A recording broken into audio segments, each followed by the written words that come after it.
G'day guys, welcome back to the channel. Just going to do a little update on my solar. So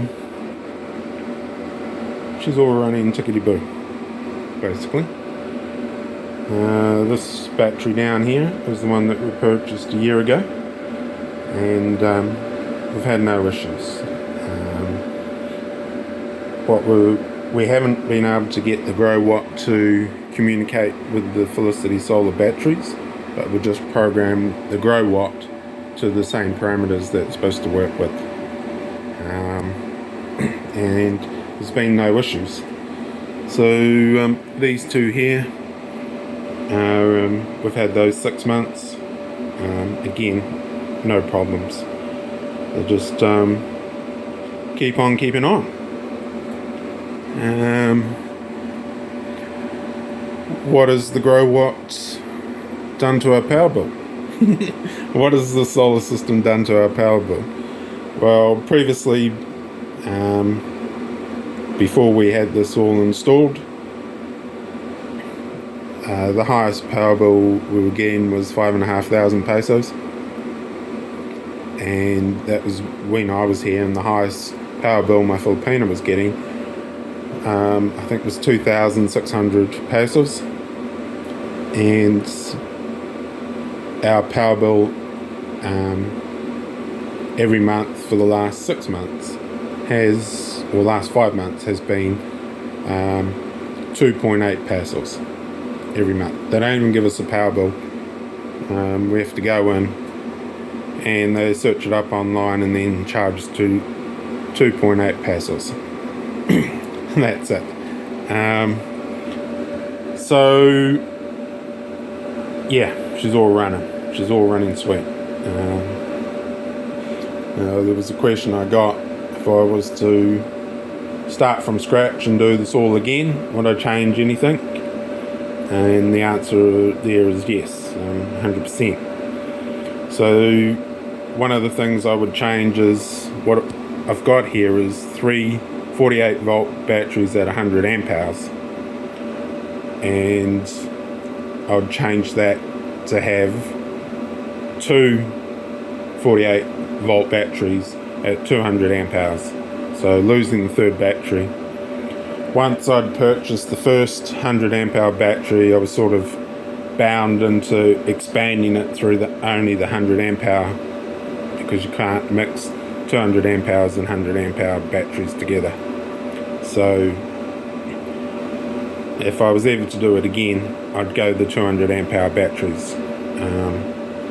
But what we have here now is sufficient, and it sees us through the night, even with air conditioning going for most of the night. So the Growatt inverter. So this is a 3,500 watt Growatt inverter.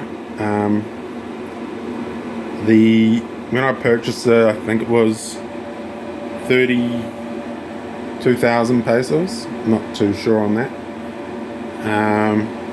But the 5,000 watt Growatt inverter is, I think, 36,000 pesos. I'd start off with the 5,000 watt Growatt inverter if I was to ever do it again. And the reason for that is just when we've got the aircon going, and you start up too many appliances after that, or if you've got the kettle going, you start up too many appliances from that, or if you go in the shower and you turn on the hot water while the aircon's going, it does trip out.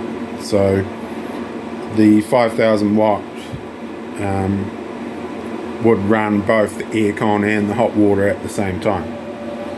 So yeah, that was the as for the roof, we've got 8 panels up there now, and during hot days, sunny days, there's enough power coming on that to keep the aircon going all day and charge the battery up as it's doing now. You see, we've got the aircon going. It's 11 o'clock in the morning, so she's pumping through the electricity, and it's charging that battery. So putting an extra panel up there would only benefit us during rainy season, and that's the only time when you actually need the 9th panel up there. The rest of the time, 8 panels is sufficient to keep the house running during the day and get the battery topped right up. Yesterday we had the aircon going pretty early in the morning because I was outside busy doing stuff, and kept taking breaks and coming inside where it was nice and cool. So that's the story with that. The other question I got asked is, will it pay itself off? Well, that's a bit of a story, and the answer to that is yes. The first time that you don't have a brownout when the rest of everyone else is, that just pays it off right then and there. I mean, you're not going to say you're going to recoup all the money back straight away, but we don't even know when there is a brownout. Sometimes this will beep and you look across and you'll see that this here is the Sunoco power coming in, and you'll see that it's 0 volts, and you know there's a brownout. Otherwise, if you miss the beep, you won't know at all. And that just, the other thing to think about is this fluctuates. During the night, that will get up to 244, 245, and during the day, that will get down to 215, 216. So that's a huge fluctuation in voltage coming through all your appliances. Then you've got the brownouts which come on and come off, so that can't be good for your appliances. So will this unit pay for itself? Absolutely. We're using a lot more power now because we're running the aircon more, because we've got power in reserve. We'll turn on the aircon just for the sake of burning power.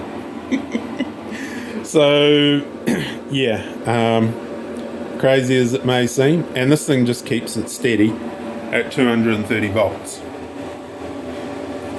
229 volts. Just called me a liar. So yeah, it's a good system, and yeah, that's basically all I can say about it. There's not really much more to update it. It's all just running as it's supposed to, and our power bill's gone from over 5,000 pesos when I'm here down to 2.8 pesos.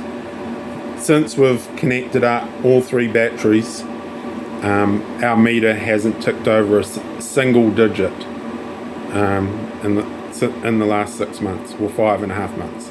So yeah, it's all looking pretty good. Not really much more to say about that. Thanks very much for watching. Cheers, bye.